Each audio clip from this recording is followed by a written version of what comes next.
최영일의 시사본부 10분 인터뷰. 네, 우리 사회에서 일어난 잔혹한 범죄를 낱낱이 해부하는 범죄 심리학자시죠? 이수정 교수님. 자, 국민의힘 공동 선대위원장으로 활동하고 계신데요. 최근에는 이 김건희 씨 과거에 대해서 국모를 뽑는 대선이 아니지 않느냐 이런 이야기도 하셨습니다. 자, 대선 후보 배우자 검증에 대한 생각, 또 새로 발표된 여성 관련 공약들 자세한 이야기 나눠보겠습니다. 자, 이수정 선대위원장님 안녕하세요. 네, 안녕하세요. 네, 반갑습니다. 이렇게는 참 처음 뵙는 것 같아요. 글쎄 말이에요. 사건, 사고 분석에서 자주 뵀는데. 네. 자, 선대위 합류하시고 매우 바쁘다고 들었습니다. 주로 어떤 일정 소화하고 계세요? 일단 정책 제안을 하는 팀이 여러 팀이 있거든요. 네네. 그래서 뭐 국내외 제도를 싹 다 뒤져가지고 이제 국내에 추가해야 될 제도들에 대한 제안을 올리고요. 그러면 이제 토론을 거쳐서 거기서 이제 국내법상에 어떠한 이제 응용이 되는 건지 안 되는 건지 뭐 이런 것들 다 리뷰하는 법률팀을 거쳐가지고 정책위원회가 있습니다. 네네. 그러면 그 정책위원회에 정책검증팀이 있어요. 네네. 그래서 그 검증팀을 거쳐야만 이제 공약사항으로 나올 수가 있기 때문에 저희는 그냥 계속 공부를 하는 공부하고 뭐 토론하고 뭐 밤을 새고 지금 하고 있습니다. 그럼 네. 전문 영역에서 이제 이 대통령 선거 공약을 정책을 개발하기 위한 활동을 주로 하고 계시다 이렇게 보면 되겠네요. 네, 그렇습니다. 알겠습니다. 자, 국민의힘 선대위는 석 달짜리 아르바이트다. 이후에는 학교로 돌아간다 이런 말씀하셨는데 그럼 이렇게 지금 고생을 시작하셨는데 정계 진출에는 관심이 없으신 거예요? 정계 진출은 모르겠고요. 일단 국회는 가기 싫다. 이게 이제 저의 입장이고요. 네. 그리고는 뭐 다음 학기 강의를 다 등록을 해놔가지고. 그렇죠. 네, 대학원생도 다 뽑아놓고 그렇기 때문에 제가 안 돌아가면 안 됩니다. 네, 안 돌아가면 안 된다. 이 3월 수업은 하셔야 되고. 당연하죠. 네, 하지만 3월에 만약에 선거 결과에 따라서 5월 달부터 이제 정권이 만약 교체된다는 가정을 해본다면 선대위 참여하셨으니까 뭐 내각이든 아니면 기관이든 뭔가 또 이 일을 하실 가능성은 있네요. 뭐 앞으로의 일을 제가 확언할 수는 없지만 제가 이제 농공 행상을 하지 않는 사람도 있다라는 걸 보여주는 일단은 샘플이 되고 싶다. 기대해 보겠습니다. 네, 이런 희망사항은 있습니다. 국회는 너무 싫다 그러셨고요. 네, 알겠습니다. 자, 그런데 오늘 아침에 이거 따끈따끈한 이슈인데요. 범죄 피해자 보호와 지원에 대한 정책을 윤석열 후보와 함께 발표하셨잖아요. 그 내용을 좀 간략하게 청취자들을 위해서 소개해 주시죠. 제가 20년 동안 사실은 주장해 왔던 것들을 녹여 넣은 이런 이제 공약에 아마 포함될 겁니다. 이제 그런 정책안을 이제 발표를 했고요. 일단은 타이틀은 피해자 보호와 연관된 그런 정책들로 지금 편입이 되어 있습니다. 기존의 여성가족부 업무 중에 한 그 권익과의 한 4분의 1 업무에 해당하는 것들이고요. 그런 것들을 조금 이제 확장 개편하는 그런 내용들이 포함되어 있다고 보시면 되고요. 제가 너무 이제 그 애착을 가졌던 것은 어린 그 조두순의 아동 피해자 있었잖아요. 있었죠. 네, 이분이 결국은 이제 조두순이 출소해서 안산으로 돌아가니까 결국은 이사를 나가야 되는데 피신을 해야 되는데 자기 돈으로 이사 비용을 댔어야만 했었습니다. 그렇기 때문에 그런 피해자는 이제 더 이상 나오지 않게 하겠다. 이런 이제 내용들이 포함된 공약입니다. 그래요. 피해자가 자비로 위험을 이제 회피해야 하는 이런 상황을 우리 사회가 만들어서 되겠는가. 사실 뭐 이수정 교수님께서 20년간 주장해 오신 내용을 망라했다고 하니까 대략 어떤 내용일지 이제 이 맥락은 이해가 됩니다. 자, 이 디지털 성범죄가 요즘 또 이 심화되고 있어서 여기에 대한 위장 수사 전면 확대를 허용해야 한다. 근데 이건 좀 또 악용될 우려도 있다. 이런 논란이 있는데 어떤 입장이세요? 그런 논란은 외국에도 사실 있었어요. 이게 인터넷 아동 위장 수사라는 게 사실 우리나라만 새로 만드는 제도가 아니고요. 해외에서도 소아 성애자들을 컨트롤하기 위해 가지고 이제 아동 위장 수사를 하고 결국은 그런 수사 기법에 의해 가지고 손정우라는 사람을 미국의 FBI에서 찾아냈었잖아요. 기억납니다. 네. 그런 이제 어떤 수사 기법이라는 게 그것은 뭐 여러분들이 생각하는 것처럼 그렇게 뭐 아동인 척 위장을 해서 오프라인에서 뭐 경찰들이 뭐 어른들한테 이렇게 수사하자 이런 게 아니고요. 네.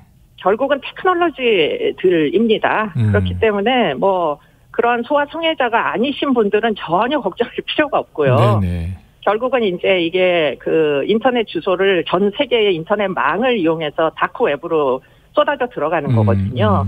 그러니까 그런 하이테크놀로지를 활용한 수사 기법을 아동 위장 수사에다가 이제 보강을 하겠다 이런 얘기고요. 예. 우리나라의 위장 수사는 지금 굉장히 한정이 돼 있습니다. 전혀 이제 아동 이미지나 아동 영상을 쓸 수가 없게 돼 있어요.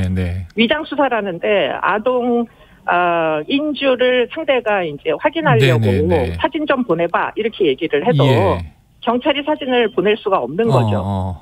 외국의 경우에는 지금 어른들이 수사를 위해서 어릴 때 사진을 기부를 하는 DB가 있습니다. 아, 그래요. 실존하는 아이들의 사진이 아니죠. 네네. 그러나 내 아이가 안전하기를 바라는 어른들이 내가 어릴 때 사진을 기부를 해서 수사에 활용할 수 있는 DB까지 구축이 되어 있습니다.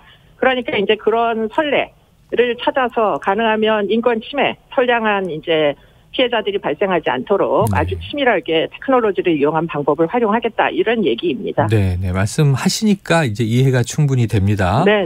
그리고 말씀하신 대로 웰컴 투 비디오였죠. 손정우 사태.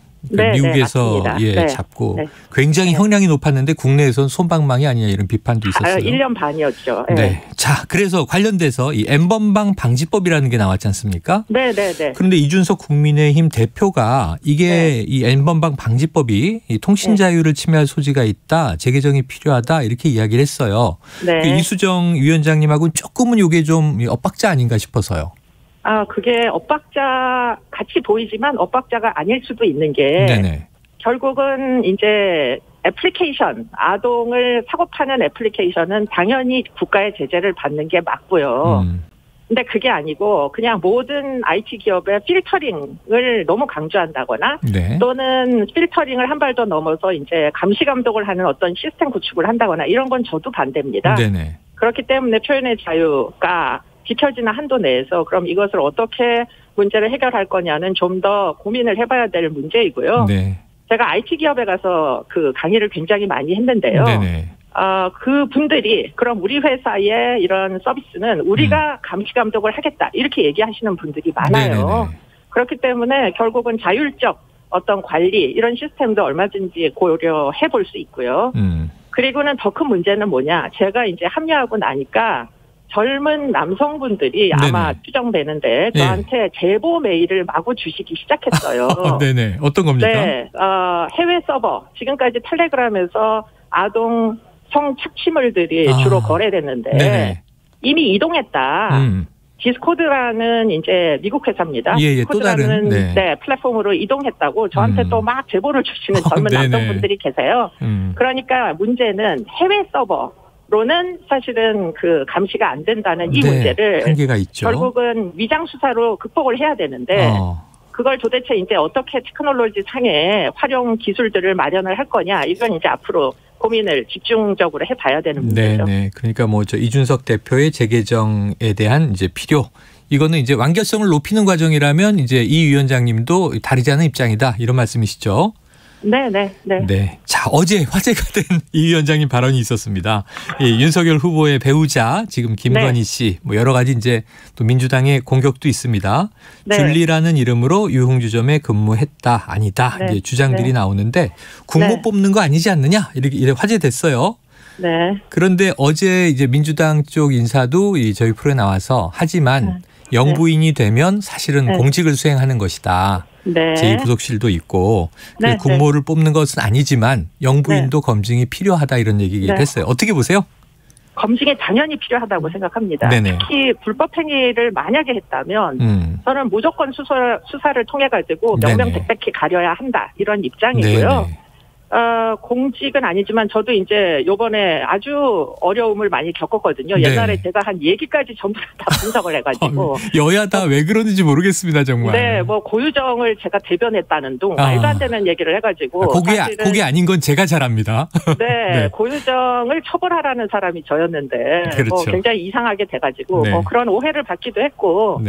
또 이제 제가 그 굉장히 안타까웠던 건 그 민주당의 1호 외부 영입 인사였던 조 교수. 네네네. 조동현 교수죠. 네, 조동현 교수의 이제 그 비난 내용이나 김건희 씨의 줄리설 이런 것들은 사실은 음란 판타지를 구현하는 비난같이 전 느껴져요. 네네.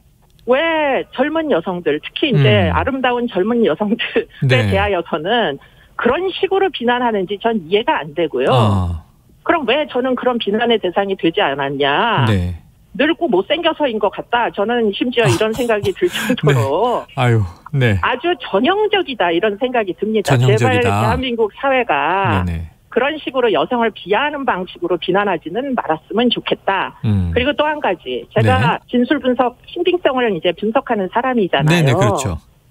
25년 전에, 몇 날, 며칠 날, 어떤 여성이 옆에 앉았는지 기억나십니까? 저는 안 나는데요. 저는 25년 전에 제 남자친구가 누구였는지도 잘 기억이 안 나거든요, 지금. 네네. 그렇기 때문에. 그분은 섭섭하시겠어요. 네, 소위 증인이라는 나의 신빙성이 참 그 의심이 되기 짝이 없는데, 그것을 확대 재생산하는, 저는 정치인들을 비판을 하는 겁니다. 네네네. 예, 뭐 수사 받아야 됩니다. 당연히 사실관계 확인해야 되고요. 네네. 근데 줄리는 아닙니다. 아니다. 예, 알겠습니다. 지금 강하게 주장해 주셨어요. 어제는 또 지금 이 질문 주신 게 어제 나왔는데 민주당 쪽에서는 특별한 기억이면 25년 전 기억도 날 수 있다. 뭐 이런 근데 제가 또 인지심리학을 제가 하는 사람이라서 그런 내용들이 그냥 주장에 불과하다는 걸 너무 잘 알고 있습니다. 네. 알겠습니다. 자, 이게 좀 오늘 아침에 듣게 된 소식인데요. 범죄 심리 전문가시니까 여기 여쭤보겠습니다. 이 대장동 뒷돈 의혹 또 이제 개발 의혹 관련해서 지금 구속영장 청구된 유한기 전 이 성남 도계공 본부장이 숨진 채 발견됐잖아요. 네. 여야가 다 이걸 지금 또 공방이 시작된 것 같아요. 전문가 관점에서 어떻게 보십니까? 저는 너무너무 안타깝게 생각하고 있고요. 네.